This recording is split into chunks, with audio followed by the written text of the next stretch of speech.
You guys seem to really enjoy the Lost Sector guide that I made yesterday for the 1280 Master Lost Sector, so today I'm making a new one for the Concealed Void one, which if you're doing it today has a chance to drop exotic legs, but keep in mind that these rotate daily, so just take a look at whichever Lost Sector is available each day. I'll be honest, I think this one was a little bit more difficult than the Labyrinth one I covered yesterday, but if you follow this guide closely, I think you'll be fine clearing it. I did it above 1270, which definitely helps since you're not power disadvantaged, but I think if you do it carefully, you could probably do it around 1250 or 1260 as well. Okay, so let's get into the build. Today we're using a submachine gun, scout rifle, and Anarchy. If you don't have Anarchy, that's okay, there's a couple other options here, but I'm going to go over this setup first and then I'll explain a few alternates as well. So the submachine gun that I'm using is the Escape Velocity. You don't really need this one in particular, it's not anything special, it's just a submachine gun, and we're going to pair that on our gloves with the anti-barrier submachine gun mod. And then for the scout rifle, I'm using the new Raid Scout Rifle Trustee. I really like this scout rifle, but just like the SMG, this one's also not mandatory. You just need some sort of scout rifle that you can use with the Overload mod on your arms. For Anarchy, if you don't have this, you can actually buy it, it just takes a little bit of grinding. You have to farm the raid a whole bunch of times to get this new Spoils of Conquest material, which you can get from both of the secret chests in the raid, and then any additional runs after you've looted it on each character will get you 5 Spoils of Conquest per boss encounter. We found it best to just farm the first encounter over and over again, because you can get it down really fast. If you guys haven't done the raid yet, don't be too intimidated by it, it's really not that hard to raid if you get a good group, and if you don't have anyone to play with yet, I would definitely recommend joining our community Discord. We have players on all 3 platforms who would love to play with you. The link to join is discord.gg/pattycakes. The important thing to keep in mind is that you definitely want some sort of solar damage on this build. That's pretty much the most important elemental type. There is a servitor with a void shield in the final boss room, but he usually didn't give me all that much trouble, and if you did tell her to the boss to protect him, usually the boss would teleport away after a little while, so I could just kind of ignore that servitor. Solar on the other hand though is absolutely mandatory. There's a couple spots where you need to get around a heavy shank, and if you don't have solar you're going to be in big trouble. Now I'm going to go over the armor really quickly, and then I'll give you a few weapon alternatives in case you don't have some of these pieces. For my helmet, I'm running double grenade launcher ammo finder and high energy fire. For my gloves, I'm running overload rounds for scout rifle, anti-barrier rounds for submachine gun, and protective light. I'm running the Dragon Shadow exotic once again, this time with arc and sniper damage resist, and powerful friends, which gives me more mobility. For my boots, I'm running double grenade launcher scavenger and taking charge. By the way, the grenade launcher scavenger, if you don't have it, is available in the seasonal artifact here for just 1 energy. Taking charge here is what makes me charge with light, so anytime I pick up an orb that gives me that charge with light buff, that's going to give me my protective light on my gloves, as well as the high energy fire on my helmet. For my cloak, I'm running the Surge Eater mod and Spoils of War, as well as charged up. Surge Eater actually comes from the seasonal artifact right here. This is the one that gives you your grenade back anytime you stagger an overload champion, which is really helpful here since there's quite a few of them. The next mod here is Spoils of War. This one also comes from the artifact, you can buy it right here.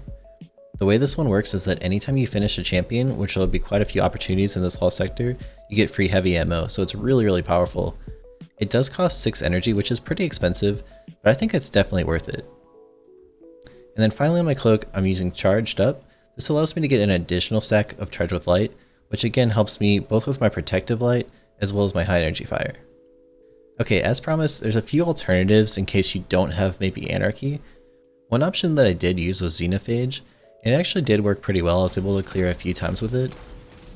The nice thing is that it provides solar damage, which is really helpful against those shanks, but one of the problems I came across was that the ammo economy is pretty rough with it. You really need to be able to get to each champion to finish them, and a lot of times it's hard to close the gap and not die. So I found that sometimes I'd run out of ammo even if I was trying to finish them. That was even while using machine gun finder on my helmet and machine gun scavenger on my boots. But it's a good option, and if you can make it work, it's a pretty fast run. I also tried using the sword Lament. This can also work pretty well, but just like the other Lost Sector, you're really squishy in these and it's pretty easy to die. A lot of the barrier champions that you'd want to use this against have a lot of help with different adds around them, so I found that playing a more rangy gameplay was a little bit safer and overall easier. But I think if you had some sort of strategy using Lament, you could probably come up with a really fast clear. Now for Overload and Anti-Barrier, of course you can also run the other weapon types. For Overload, you can also use an auto rifle.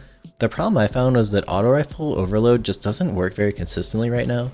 Watch this clip while I shoot this Overload champion quite a few times and he still doesn't stagger. In these 1280s, you're so squishy that can often lead to a death, so I find that scout rifles are just a lot more consistent. For anti-barrier, you can also run with a pulse rifle, which might be a little bit of a safer strat. However, I found that most of the time I'd like the SMG just because it would burn the shield a little bit faster, but feel free to experiment with that one. The most important thing is to make sure that you have some sort of solar on your build, because if you don't have it, you're going to be getting a lot of trouble against those shanks. And finally, I'll cover the Revenant Hunter quickly. Since I'm using Dragon Shadow, I'm able to use the Gambler's Dodge to get my knives back anytime I dodge near an enemy. I'm using Triple Jump because I think it's the easiest for PvE, and then I'm using the Duskfield Grenade, which is really good for slowing down those champions. I have both artifacts set up, and I'm also using the Hedrons and the Durance Fragments, but you could really experiment around here. Okay, I think that covers the build. Let's get into the gameplay. Okay, so the first room here, you're just going to clear these ads with your scout rifle. They're pretty easy, and the first champion you're going to come across is the Overload champion. I found it best to stun him first with my scout rifle, and then shoot him twice with Anarchy, and then take my scout rifle out to re-stun him whenever the effect wore off, and then go for the finisher as soon as his health is low.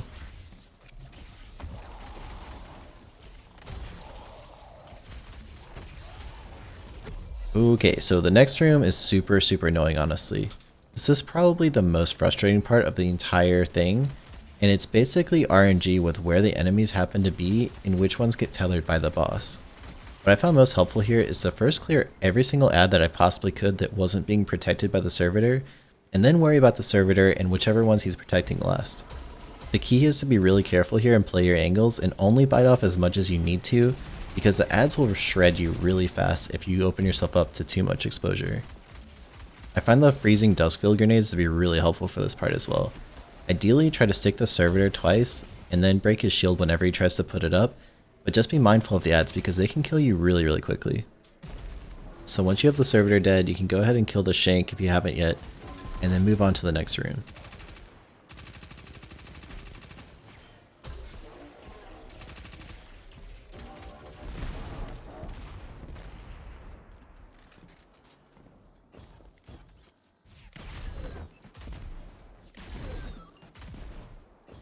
Okay, so in this room, you're going to have an Overload Captain way in front of you on that platform that comes out, as well as another barrier servitor on the far left.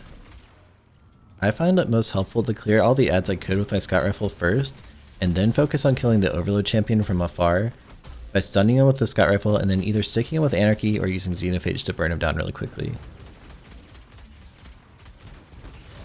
Okay, with the Overload champion dead, now you have to focus on the barrier. He's pretty annoying and he'll teleport around quite a bit. Just try to stick him with Anarchy and burn down his shield with your anti-barrier SMG as soon as he puts it up. And if you get him in a good spot, you might be able to jump and get the finisher on him to get some extra heavy ammo.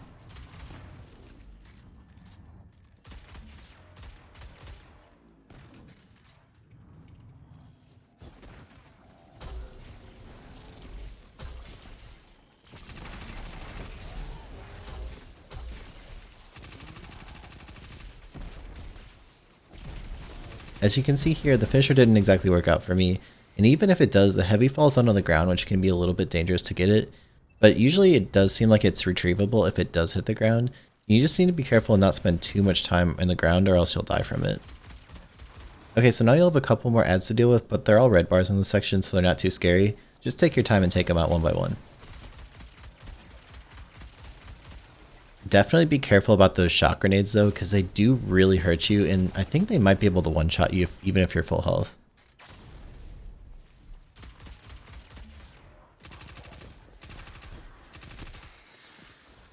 This final guy hanging out on the platform here is super annoying. Sometimes he won't give you a good angle, so I just throw my grenade up there to try to finish him off, because I'm going to get my grenade right back as soon as I stagger the next Overload champion.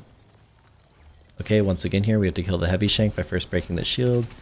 Usually not too bad because you can take him on pretty much in a 1v1.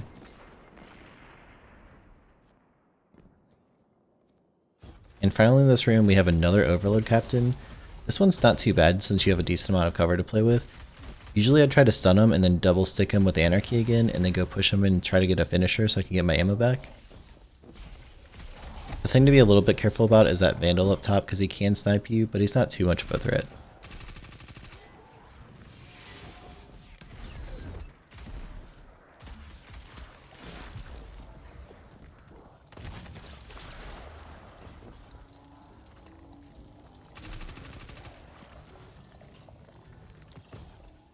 Okay, this room is the biggest bait of the whole Lost Sector. They try to get you to jump forward, but don't fall for it. There's a bunch of exploding shanks that are going to come get you, so it's best to kill the first round of them, and then move forward just to bait out the next ones, and then jump right back to kill them because they will one-shot you if they explode on top of you.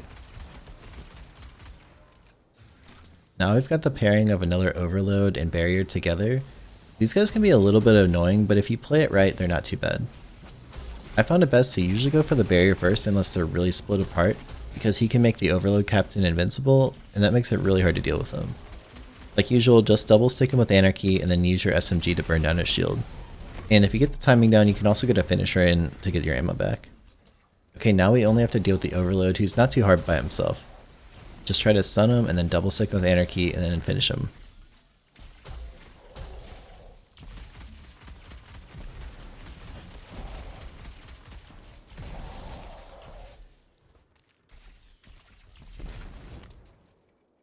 Okay, now we're on to the boss room. This guy is really not too tough. The most helpful thing I found here was just to play my distance and try to stick him with Anarchy and then kind of play cover. I typically would also save my super for this room because I felt like I got the most out of it on the boss, but you can use it earlier if you really want to. First thing to do here is just kill all the red bars that you can see, and then the boss will spawn in, and just try to not get too close to him. Just like the other champs, it's helpful to double stick him with the Anarchy and then just run away and play your cover and try to pick off the other ads as the Anarchy is doing all the work for you. If you don't have Anarchy and you're on Xenophage here, you're going to have to play a little bit more aggressively and try to deal damage to him directly, but it's really not that bad with Xenophage either. At some point there's going to be another round of ads that spawn, so do be careful about them. But if you're playing from this corner back here, you can kind of take them on one at a time and they're really not too much to worry about. Now sometimes in this fight you'll get a little bit unlucky and that Servitor is going to make the boss invincible. What I found best is just to wait it out and the boss would hopefully teleport around after you pressure him a little bit, and then you can try to get your damage in while the Servitor is away from him. But that part can get pretty annoying, and this is where I considered maybe using a void weapon in the future. But for most of my runs he really wasn't that big of a problem. And as you can see here, the joys of Anarchy, I actually killed the boss without even realizing it at first, because the Anarchy kept ticking on him as he teleported around. It's another reason this gun is just so strong. Definitely worth getting if you don't have it yet. And with the boss dead, you don't have to worry about killing the rest of the ads, you can just go open the chest. So there you have it, there's your 1280 Master Lost Sector completed. This run was about 7 minutes long, not too bad, but a little bit longer than the other Lost Sectors. I don't think this one's really that worth farming compared to some of the other ones, but it's still pretty fun to do.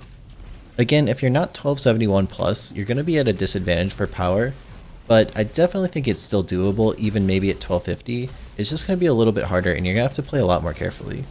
As far as pure farming efficiency goes though, I'd probably just do the 1250 one instead because I think it's a lot faster until you get to about 1271 plus, and then these Master 1280 Lost Sectors become pretty awesome because the drop chances do seem a little bit better. So there you go, I hope you found this helpful. I'm really enjoying covering more of the PvE side of the game, so let me know what kind of guides would you like to see me make next. If you're not subscribed yet, remember to hit that sub button so you don't miss any of my next videos. And also, if you're a new player and you're trying to get your feet wet with Destiny 2, I highly recommend joining our community Discord. We have over 6,000 members in there who are really helpful and awesome to play the game with.